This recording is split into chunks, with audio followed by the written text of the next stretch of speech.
함께 소리해 주신 말씀 보겠습니다. 사무엘상 19장 18절부터 24절까지 말씀. 자, 오늘 사무엘상 19장 말씀입니다. 라마 나요세 은혜라는 제목으로 함께 말씀을 나누고 우리 기도하고 찬양하고 하겠습니다. 3주 전, 오랜만에 지금 오후 예배를 드린 것 같습니다. 3주 전이었죠. 오늘 동일한 본문의 말씀을 가지고 라마 나요과 같은 교회라는 제목으로 말씀을 나눴어요. 그러니까 라마 나요, 그곳은 어떤 곳이었냐? 바로 사무엘이 믿음의 제자들을 양성하였던 그런 어떤 선지자 학교와 같은 곳이 바로 라마 나요시였습니다. 바로 그곳에 사울로부터 피해서 다윗이 가장 처음 도망한 곳이 바로 사무엘의 곁이었고, 그도 라마 나요시였습니다. 다윗이 바로 사무엘에 있는 라마 나요스로 피하였다는 소식이 사울에게 들려졌을 때 다윗을 잡고자 사울이 전령들을 보냈죠. 그 전령들을 보냈을 때 또 심지어는 자기 자신까지도 라마 나요스에 왔을 때 일어난 일들에 대해서 우리가 지난번에는 함께 나누었습니다. 어떤 사람이 올지라도 특수부대니 완전 무장을 한 어떤 사람이 올지라도, 심지어는 사울 왕이 도끼를 품고 왔을지라도 라마 나요스는 어떤 곳이었어요? 그 모든 마음들, 그 악한 마음들이 다 녹아지고 그들이 갖고 있는 모든 무기들, 실제적인 무기든 마음의 무기든 그 모든 것이 다 녹아지고, 그래서 누구 앞에? 하나님 앞에 엎드리는, 그러니까 성령의 하나님의 영에 사로잡힌 곳이 어디였다? 바로 라마 나요시였다라는 것이죠. 그래서 우리 교회가 그런 라마 나요과 같은 공동체가 됩시다라고 말씀을 드렸습니다. 여러 가지 마음을 가지고 또 원한을 품거나 또 여러 가지 공격적인 마음을 가지고 예배 이 자리에 왔을지라도 하나님 앞에 예배 드리는 순간, 또 하나님의 임재가 우리 가운데 충만하게 임하는 순간 우리의 모든 무장들이 해제되고 정말 하나님의 깊은 임재 가운데 들어갈 수 있는 그런 교회가 우리 교회가 되기를 소망하고, 날마다 그런 교회가 될 수 있도록 기도하는 저와 여러분이 되기를 주님의 이름으로 축원합니다. 자, 지난 시간에 그런 라마 나요과 같은 교회라면 오늘은 제목이 뭐죠? 라마 나요세 은혜입니다. 사무엘상 19장에 사울의 두 가지 모습이 소개됐다고 했죠. 사울이 악령에도 사로잡히는 모습이 있고 또 성령에도 사로잡히는 모습이 있다고 말씀을 드렸는데, 이 사무엘상 19장이 사울에게는 그렇죠, 두 가지의 경험을 함께 경험하게 되는 그런 장이기도 하지만, 다윗에게 있어서도요, 이 사무엘상 19장은 우리가 앞으로 이제 계속해서 다윗의 일대기를 이제 보게 될 텐데, 다윗의 삶에 있어서 이 사무엘상 19장 또한 굉장히 특별하고 의미 있는 시간이었다라는 사실을 우리가 알 수 있다는 것입니다. 여러분, 다윗이 누구입니까? 다윗은 이스라엘의 역사 속에서 가장 존경받고 또 가장 모든 이스라엘 백성들이 닮고 싶은 사람이 바로 다윗이지요. 성경 속의 다윗의 등장 우리가 이미 보았지만 그는 아주 특별하고 극적으로 등장했습니다. 아직 이스라엘에 왕이 없었던 시절, 사사시대의 끝자락에 왕이신 하나님, 왕 되신 하나님으로 보이지 않는 그 왕, 하나님으로 만족할 수 없었던 이스라엘 백성. 그러나 이웃 나라의 블레셋을 보면 항상 자기들을 위해서 싸워주는 왕이 있었고, 그 왕이 자기들을 위해서 열심히 나가서 전쟁터에서 이기는 모습들을 보면서 하나님 왕 말고, 눈에 보이지 않는 왕 말고 실질적으로 눈에 보이면서 우리를 위해 싸울 수 있는 왕을 우리에게도 달라라고 왕을 요구하게 되었죠. 그래서 이제 하나님께서 그들의 요청에 따라 이제 왕을 허락하시는데, 그 첫 번째 왕이 바로 누구였어요?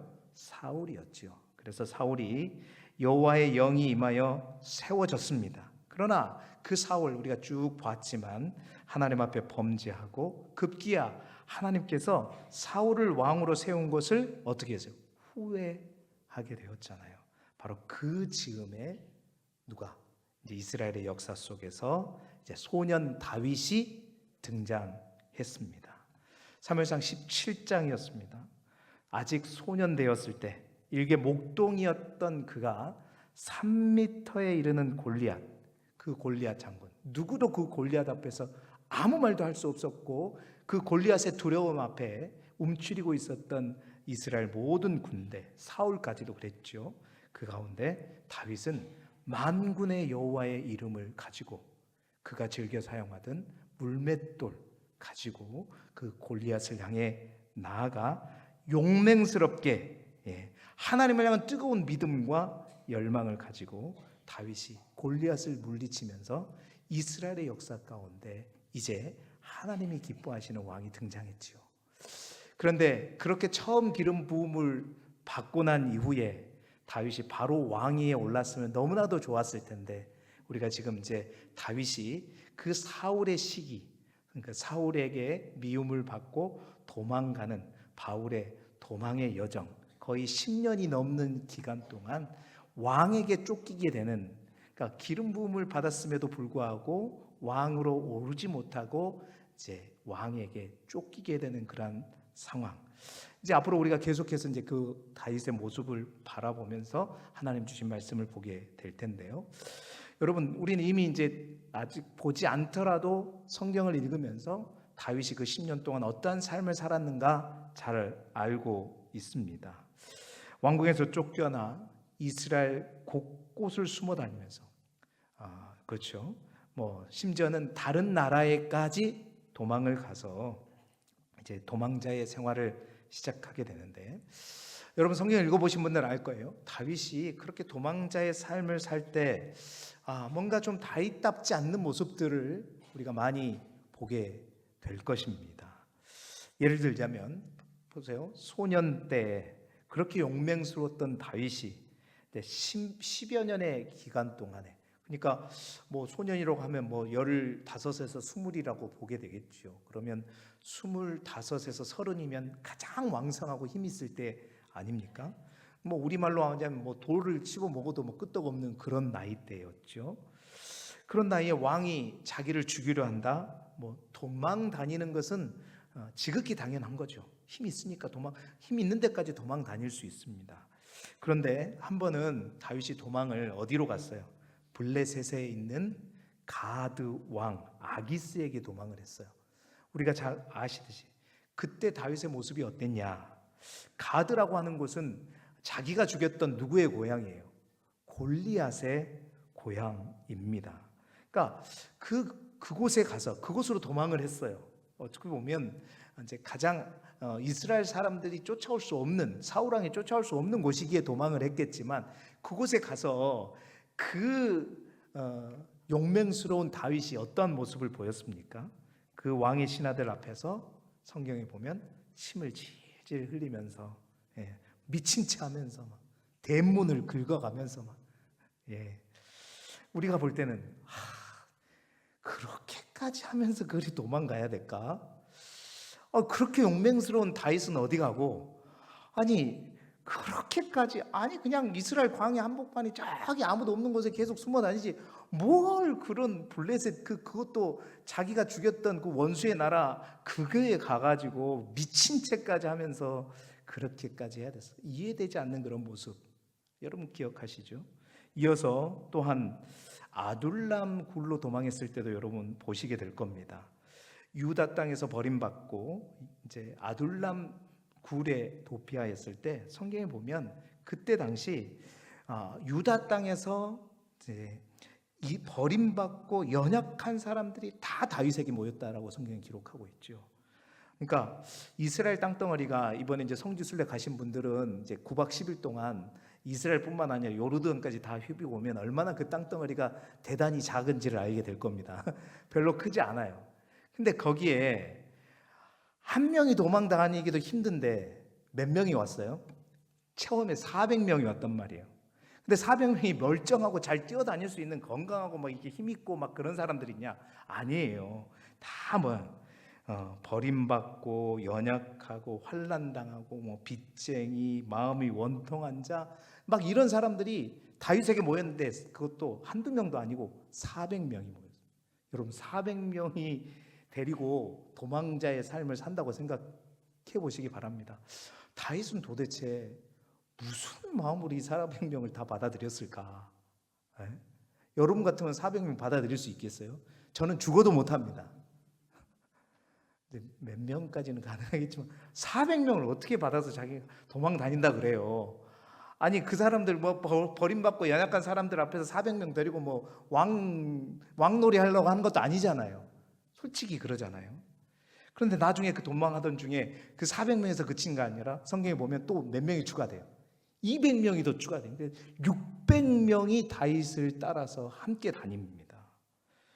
뭐 군인이나 특수부대 뭐 그런 사람들도 아니고 버림받고 연약한 자들, 빚쟁이들, 원통한 사람들, 그들을 다 품었단 말이에요.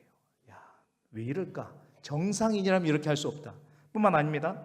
다윗이 엔게디 굴에 숨어 있을 때였습니다. 유다 광야에 있는 엔게디 굴에 숨어 있을 때 사울이 그때는 3,000명의 군사를 데리고 왔어요. 다윗을 잡으려고. 그런데 갑자기 한 거죠. 뭐예요? 화장실을 가고 싶었던 거예요. 그래서 굴 속에 사울이 들어갔었을 때 그 굴에 누가 숨어 있었어요? 다윗과 사실 자리를 따는 모든 무리들이 그 굴 깊숙한 곳에 숨어 있었단 말이에요. 그때 어떻게 했어요? 그 부하들이 기회입니다. 이때입니다. 여러분 같으면 어떻게 해요? 그냥 소리도 없이 그냥 싹 베면 끝나는데 그 모질이 다윗은 어떻게 해요? 다윗 그 목숨을 그 죽이기는커녕 그 사울의 똥 싸고 있는 그 옷자락만 딱 찢어다가 다 나가고 난 다음에 자기들도 나가고 저기서 옷자락을 흔들면서 그걸 이런 찌질이 못난 이게 이제 다윗의 모습이었잖아요. 우리 같으면 어땠다? 옳지 잘 됐네. 바로 그냥 죽이면 끝나는 거잖아요. 그러한 모습들 소심하고 뭔가 요즘 우리말로 왜 그러지? 다윗은 또한 다윗이 마지막 10황무지 하길라 산에 숨어 있을 때도 사울을 죽일 수 있는 기회를 잡았어요. 모든 부하들이 이번엔 진짜입니다. 이번에 진짜 죽일 수 있습니다. 그럴 때 다윗이 뭐래요? 죽이지 마라. 그리고 또 도망가면서 대신 사울 곁에 있는 창과 물병을 들고 와서는 또 저 건너편 산에서 딱 보여주면서 내가 죽일 수도 있었는데 이랬다 이러면서 뭐요? 말하지 말든지. 이해가 안 가는 다윗의 이러한 모습들. 여러분 그런데 제가 언젠가 말씀을 드렸죠. 제가 이 사무엘상 19장을 읽으면서 다윗의 그런 이해할 수 없는 행동들, 모습들이 과연 왜 그랬을까? 다윗이 왜 이런 행동을 하게 되었을까? 그 답을 어디서 찾았다? 사무엘상 19장에서 찾았다라고 제가 6년 전에 여러분들한테 말씀드린 적이 있습니다. 6년 전이면 제가 여기 부임했을 때 그때 말씀드린 적이 있어요. 그래서 19장은요 사울에게도 특별한 장이지만 다윗에게도 특별한 장이에요. 그래서 오늘과 다음 주에 걸쳐서 바로 그러한 내용들을 함께 나누려고 하는데요. 여러분 잘 보세요. 이 라마나요시라는 곳이 어떤 곳이었습니까? 서두에 말씀드린 대로 지난 시간에 말씀대로 하나님의 영이 정말 강권적으로 역사하는 곳이 라마나요시였어요. 모두가 다 놀랐죠. 사울도 자신도 놀랐습니다. 전령들 한 번도 아니고 두 번도 아니고 세 번씩이나 보냈는데 첫 번째 갈 때는 못 모르고 갔을 거 아니에요. 두 번째 갔던 전령들은 사울이 단단히 얘기했을 거 아니에요. 첫 번째 갔는데 그 모양 그 꼴이었다. 네 가서 제대로 하면 세 번째 갔을 때는 두 번째 보는데 또 그랬다. 너 가서 제대로 안 하면 죽는다. 그러고 보냈을 거 아니에요. 근데 세 번째 그 사람도 모든 무장 예제되면서 하나님의 영을 받아서 예언을 하고 막 이런 거. 그러니까 어떻게 결국 자기가 갔잖아요. 자기도 갔는데 오히려 그 사람들보다 더해. 저 동구 밖에서부터 그냥 완전히 그냥 하나님의 영에 취해가지고 여기 와가지고 자기 옷을 다 벗고, 그게 이제 활딱 벗은 게 아니라고 말씀드렸죠. 왕과 갑옷들을 다 벗고 하나님을 영에 취해서 하나님을 찬양하는 그래서 사람들이 야, 사울에게도 하나님의 영이 임하는구나 할 정도로. 여러분, 중요한데요, 이러한 놀라운 모습, 이러한 엄청난 모습을 여러분 그곳에 사무엘이 보았고 함께했던 사무엘의 제자들이 보았을 뿐만 아니라 여러분 그 모습을 누가 보았을까요? 원매. 그곳에 사무엘이 있었고 사무엘이 가르치는 제자가 있었고 또 누가 있었어요? 사울도 있었죠. 전령들도 있었어요. 또 누가 있었어요? 중요한 한 사람. 예. 그 모든 모습을 누가 보고 있었다는 거예요? 여러분 한번 보십시오. 다윗이 이 예배당 저 구석에 숨어 있었어요. 사무엘에게서 집회를 하고 있었어요. 무장한 전령들이 막 다윗을 찾아 죽이려고 왔어요. 그런데 그게 하나님의 영에 착취해가지고 모든 것들을 다 내려놓고 하나님을 찬양하며 하나님께 영광을 올리는 모습을 한 번 봤어요. 와, 근데 두 번째 또 다른 전령이 왔는데 또 그래요. 세 번째 또 그래요. 네 번째는 누가 와요? 사울이 온다는 소리를 듣고 겁을 먹어가지고 이제 나는 이제 여기도 있을 만한 곳이 안 되는구나 라고 생각하고, 그러고 구멍 사이로 조용히 보고 있는데 그 사울이 하나님의 영에 완전히 사로잡혀서 자기가 입고 있던 모든 왕복을 다 벗고 하나님 앞에 넙죽 엎드려 있는 이 모습을 누가 봤다? 다윗이 봤다는 겁니다. 이건 다윗에게 있어서 앞으로 도망자의 삶을 살아야 하는 다윗에게 있어서 이건 엄청난 쇼크였어요. 엄청난 깨달음이 있었다는 거예요. 그 첫 번째 깨달음, 그 첫 번째 라마 나요스에서 다윗이 받았던 은혜가 뭐냐? 그게 다름 아니라 하나님의 절대 주권입니다. 여러분, 사울 왕이 스스로 옷을 벗어버리고 있는 장면을 보았어요. 사울이 얼마나 그 왕에 대해서 집착했습니까? 얼마나 그 왕복을 벗지 않으려고 했었습니까? 그런데 그 사울이 옷을 벗고 하나님 앞에 엎드려져 있는 장면을 다윗이 두 눈으로 똑똑히 보게 된 것입니다. 이 장면을 보고 있던 다윗의 마음에, 또 그것을 보고 있는 많은 사람들의 마음에 어떤 생각이 들었을까? 이스라엘을 다스리는 자는, 다윗은 그랬습니다. 사울 왕이 이스라엘의 왕이구나.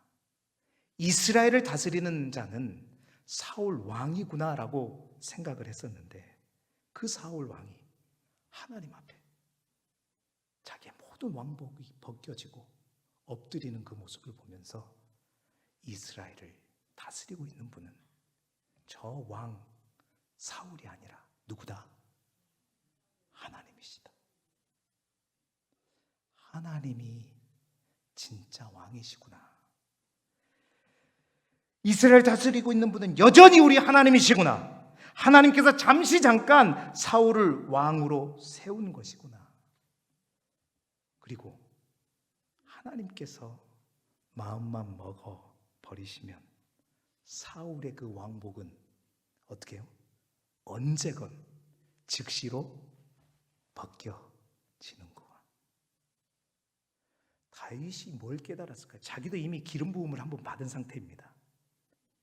그러니까 이 순간을 통해서 다윗은요, 반면교사 알죠? 여러 가지 생각이 들었을 거예요. 내가 왕이 됐다고 해서, 아니 사울이 왕이 됐다고 해서 이스라엘을 다스리는 사람이 사울 왕이 아니라 하나님이 왕이시고, 그 왕복, 인간의 왕복은 하나님이 마음 먹으시면 한순간에 아무리 내가 벗지 않으려고 애를 써도 하나님은 벗겨버리시는구나. 하나님만 마음 먹으면 사울은 언제나 그 왕복을 벗게 되는구나. 다윗이 이 사건을 통해서 보게 된 것입니다. 하나님의 주권, 하나님이 여전히 통치하시며 하나님이 여전히 이 나라를 다스리고 있다는 사실들, 다윗은 몰래 숨어서 보면서 분명하게 깨닫게 되는 거예요. 모든 상황을 중앙하고 지금은 사울이 왕이고 나를 핍박하고 도망자로 만드는 것, 그래서 나는 사울 왕을 두려워하여 도망가고 있지만 내가 두려워할 자가 사울이 아니라 누구다? 하나님이시구나. 하나님의 손 안에 다 있는 거구나. 사울 왕도. 여러분, 우리도 마찬가지입니다. 우리가 이 땅을 살아가면서 항상 느끼는 건, 정말 하나님이 이 땅을 통치하시는가? 정말 내가 내 삶을 살아가는 이렇게 힘든데, 이렇게 어려움을 당하고 있는데, 지금 나를 이렇게 힘들게 하는 이 가시가와 같은 많은 것들, 지금 내가 오랫동안 기도했는데 응답받지도 못한 심각한 문제들이 있는데, 과연 이 모든 문제와 어려움들, 상황들을 보면서 느끼는 우리의 첫 번째 감정은 뭐냐면, 하나님이 정말 살아계시는가? 하나님이 정말 나를, 그의 자녀된 나를 주목하고 계시는가? 하나님이 내 기도를 듣고 계시는가? 하나님이 나를 알고 계시는가? 나를 향해 뭔가 계획하고 계시는가? 정말 내 삶 가운데 하나님이 일하고 계시는가? 우리에게도 그러한 두려움과 근심이 밀려오고 의심이 생길 때가 있습니다. 그런데 하나님께서 다윗에게 오늘 이러한 광경을 보게 하시고 또 보여주고 싶은 것은, 다윗아, 네가 앞으로 어쩌면 네가 생각한 것보다 훨씬 더 많은 기간 동안, 그게 얼마였어요? 10년이 넘는 기간이었죠. 이때는 다윗은 몰랐을 거예요. 그렇게 오랫동안 내가 도망자의 삶을 살아야 된다는 사실을 몰랐을 겁니다. 오랫동안 보내게 되는 그 다윗에게 너는 기억해라. 여전히 내가 왕이다는 사실, 여전히 내가 사울을 주관하고 있다는 사실, 여전히 내가 마음만 먹으면 사울의 옷을 벗길 수 있다는 사실을 기억하라 말씀하시면서 바로 하나님의 절대적인 주권을 오늘 다윗에게 깨닫게 하시고 그것을 깨닫는 은혜를 주신 것입니다. 이것이 다윗이 첫 번째 깨달은 라마나요세서의 은혜예요. 여러분, 바로 이것 때문에 다윗이 가드란 곳으로, 하필 가드로 피신할 때 우리가 볼 때는 너무나도 어리석다고 말씀드렸잖아요. 피해도 블레셋의 다른 땅으로 피하지, 자기가 죽였던 골리앗, 자기를 원수처럼 취급한 그곳에 갔어요. 그곳에 갔는데 그곳에서 막 미친 채 하면서 그렇게 했는데, 여러분, 그때 다윗의 진짜 심정이 노래된 시편이 있죠. 그곳에 가서 쓴 다윗의 시편이 뭐냐면 시편 34편이에요. 시편 34편의 표제가 다윗이 아비멜렉 앞에서 미친 채 하다가 쫓겨나서 지은 시라고 되어 있습니다. 그런데 그 시편 속의 다윗은 바로 그곳에 가서 미친 채 하면서 침을 질질 흘리고 벽을 긁으면서 막 이런 표정을 할 때 그가 그 마음속에서 노래한 시가 뭐였냐? 시편 34편 1절 2절 우리 함께 읽어보겠습니다. 시작. 내가 여호와를 항상 송축하며 내 입술로 항상 주를 찬양하리이다. 내 영혼이 여호와를 자랑하리니 공고한 자들이 이를 듣고 기뻐하리로다. 여러분, 지금 상황은 미친 채 하면서 침 질질면서 대문을 긋고 있는 그 상황인데 누구를 찬양하고 있어요? 하나님을 찬양하고 있단 말입니다. 다음 볼까요? 4절 34편 4절 시작. 내가 여호와께 간구하며 내게 응답하시고 내 모든 두려움에서 나를 건지셨도다. 지금 다윗이 이 가드 땅에 와 있는데 지금 다윗은 뭐라고 지금 고백하고 있는 거예요? 하나님이 나를 이곳에 보내셔서 나를 구원하고 계시다. 여러분, 6절에도 같이 읽어볼까요? 6절 시작. 이 공고한 자가 부르짖음에 여호와께서 들으시고 그의 모든 환난에서 구원하셨도다. 아멘.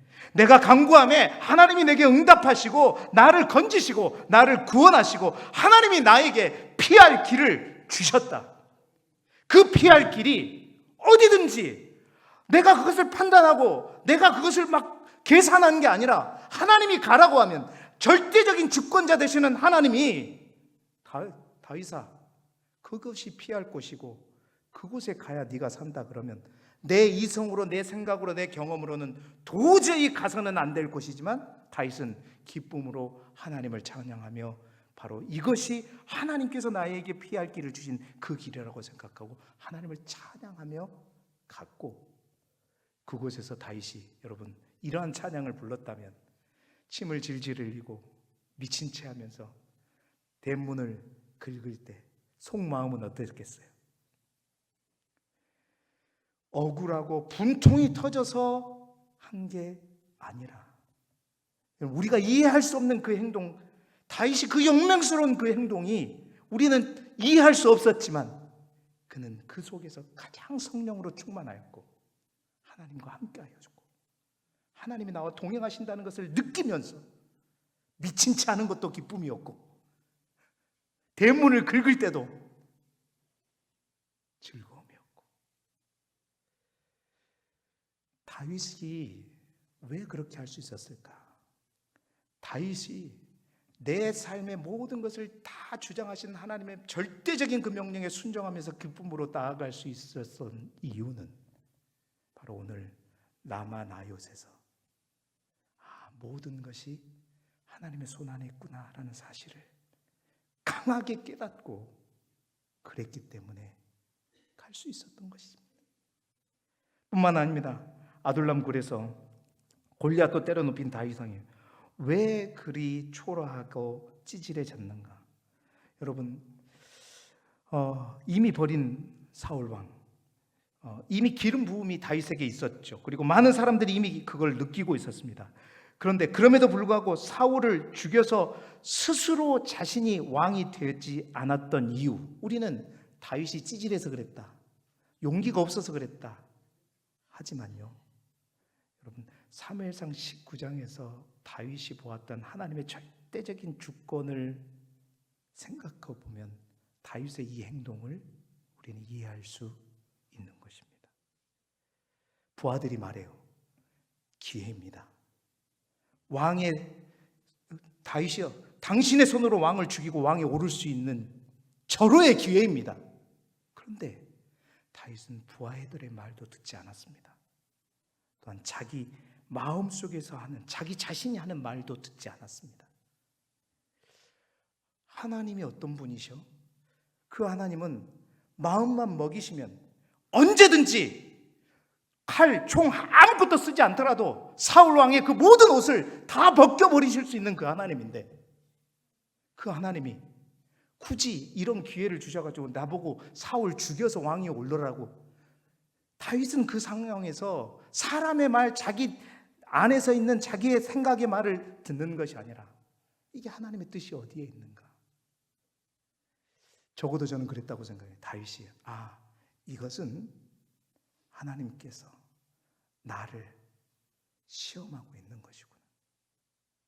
하나님이 세우신 왕을 내 마음대로 다른 사람의 말을 듣고 죽이는 것이 아니라 하나님의 뜻이 어디에 있는지 먼저 알고 그것이 하나님의 뜻이라면 최고로 좋은 상황과 기회가 있을지라도 하나님이 멈추라 그러면 어떻게 하는 거예요? 멈추는 거예요. 어떻게 그게 가능하겠습니까? 그것은 내 삶의 모든 것이 내가 가진 능력과 내가 가진 시간과 내가 가진 모든 것의 주인이 내가 아니라 누구다? 하나님이란 사실을 분명하게 어디에서? 라마 나요셋에서 깨달았기 때문이죠. 정말 하나님이 필요하시다면 내가 굳이 칼에, 하나님이 세우신 왕을 칼에 피를 묻혀가면서 세울 게 그게 하나님의 뜻이 아니라 하나님이 사울 왕을 내리시려면 마음만 먹으면 옷을 다 벗기실 수 있는데 굳이 내가 죽이지 않겠다. 그런 거 아닐까요? 그렇게 보니 다윗의 이 행동이 이해가 됐고, 그렇게 왕이 되는가 내 힘으로 내 능력으로 왕이 된 게 아니라 전적인 하나님의 인도하심에 따라 하나님의 주권에 따라 왕이 되게끔 하는 것. 그러니까 순간순간을 통해서 다윗은 이제 사울과 정반대인 모습으로 왕이 되어가고 있는 이 놀라운 깨달음. 사랑하는 여러분, 다윗에게 중요했던 것은 내가 왕이 되고 안 되고의 문제보다도 하루바삐 내가 이 힘든 생활을 접고 왕이 되는 것보다, 그 결과보다 다윗에게 더 중요한 것은 그 과정 속에서 끊임없이 내 마음대로 뭔가를 하고 내 의지대로 내 경험대로 뭔가를 한 것이 아니라 절대적으로 어떤 순간 속에서 내가 하나님보다 앞서지 않고 하나님의 주권, 하나님의 절대 주권을 인정하는, 그래서 하나님이 원하시는 길을 뒤따라갔다. 그래서 하나님이 가라고 하면 가고, 하나님이 멈추라고 하면 아무런 미련 없이 멈출 수 있는, 바로 그것을 다윗이 라마 나요스에서 깨달았던 것입니다. 사랑하는 성도 여러분, 우리의 삶의 주인이 누구입니까? 여러분의 삶의 주인은 누구이십니까? 우리는 하나님이라고 늘 고백하지만 항상 다윗처럼 우리 인생에 있어서 저 가드로 피해라 그러면, 하나님 저 가드는 골리앗의 고향이에요, 어떻게 가요? 어떻게 해요? 맨날 내 생각대로 내 뜻대로 하나님이 나의 주인이라고 말하면서도 결국 뭘 따라가요? 내 생각 따라서 가는 게 우리의 삶이고, 정말 기가 막힌 기회. 근데 하나님이 아니야. 그런데 하나님 왜 그러세요? 도대체 이렇게 좋은 기회인데 내가 그냥 딱 하면 끝나는 건데. 우리는 그러고 있지 않습니까? 사랑하는 성도 여러분, 우리의 인생의 주인은 하나님이십니다. 다윗이 깨달았던 라마 나요스의 첫 번째 그 은혜를 정말 우리 모두가 다 깨달을 수 있기를 바랍니다. 그러려면 절대 빨리 나가면 안 됩니다. 항상 스텝을 늦춰야 되죠. 항상 하나님의 뜻이 어디에 있는가. 그러려면 주의 말씀과 더불어 기도해야 할 줄로 믿습니다. 그러니까 다윗이 그 순간순간의 모든 기도와 하나님 앞에 찬양했던 여정들이 다 어디에 드러나 있는 거예요? 시편에 다 드러나 있는 겁니다. 말씀을 마무리합니다. 내 인생이라고 여러분 내 마음대로 되는 것이 아니라는 거 여러분 다 아시죠? 우리 인생의 주인 내 마음대로 되지 않습니다. 그러나 그렇다고 해서 제 멋대로 되는 게 아닙니다. 우연찮게 되는 게 우리의 인생이 아닙니다. 내 마음대로 안 되고, 그렇다고 우연히 제 멋대로 되는 게 아니라 누구의 뜻대로? 하나님의 뜻대로 되어지는 것입니다. 고로 우리 또한 정말 내 인생의 주인이 누구인지 분명히 깨닫고, 어떤 경우에서도 말씀보다 기도보다 앞서지 말고 하나님의 뜻이 어디인지 의지하면서 정말 다윗처럼 세상 사람들의 입장에서는 찌질이고 겁쟁이고 이럴지라도 하나님을 따라 나아갈 수 있는 저와 여러분이 되시기를 그리스도 예수 이름으로 축원합니다. 오늘은 오래된 찬양이에요. 여러분들은 아마 잘 아실 찬양이에요. 우리는 항상 그렇게 고백합니다. 주님 것을 주님이라고 고백하면서도 실제적인 순간순간마다 다 뭐예요? 다 내 마음대로. 나에게 주신 물질도, 심지어 내 자녀들도 누구 거예요? 벌써 말도 못하잖아. 하나님의 것입니다. 내 인생도 하나님의 것이에요. 내 인생이라고 내 마음대로 사는 게 아니라 나를 이 땅에 보내주신 하나님의 뜻대로 살아가야 할 인생이 우리의 인생입니다. 오늘 정말 순간순간마다 하나님이 나의 주인이라고 하면서도 맨날 내 멋대로 했던 우리의 자신을 돌아보면서 이 찬양 함께 부르시면서 하나님 앞에 주님, 연약한 우리를 용서해 주시고 우리에게도 라마 나요스의 은혜를 허락하여 주옵소서. 내가 가진 모든 인생, 생명, 건강, 자녀, 금은보화 다 하나님의 것임을 알고 내가 기뻐하는 대로 원하는 대로 사용하지 않고 정말 하나님의 주권대로 하나님의 뜻대로 사용되어지기를 소망합니다. 특별히 어린이 주일을 맞아서 우리 아이들에게 내가 그런 믿음을 꼭 전해주기를 소망합니다. 마음으로 우리 함께 이 찬양 함께 불렀고 기도해 보겠습니다.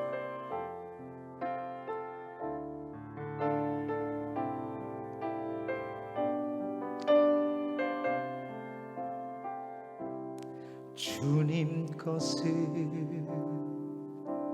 내 것이라고 고집하며 살아왔네. 금은보화 자녀들까지 주님 것을 내 것이라. 아버지여 철없는 종을 용서하여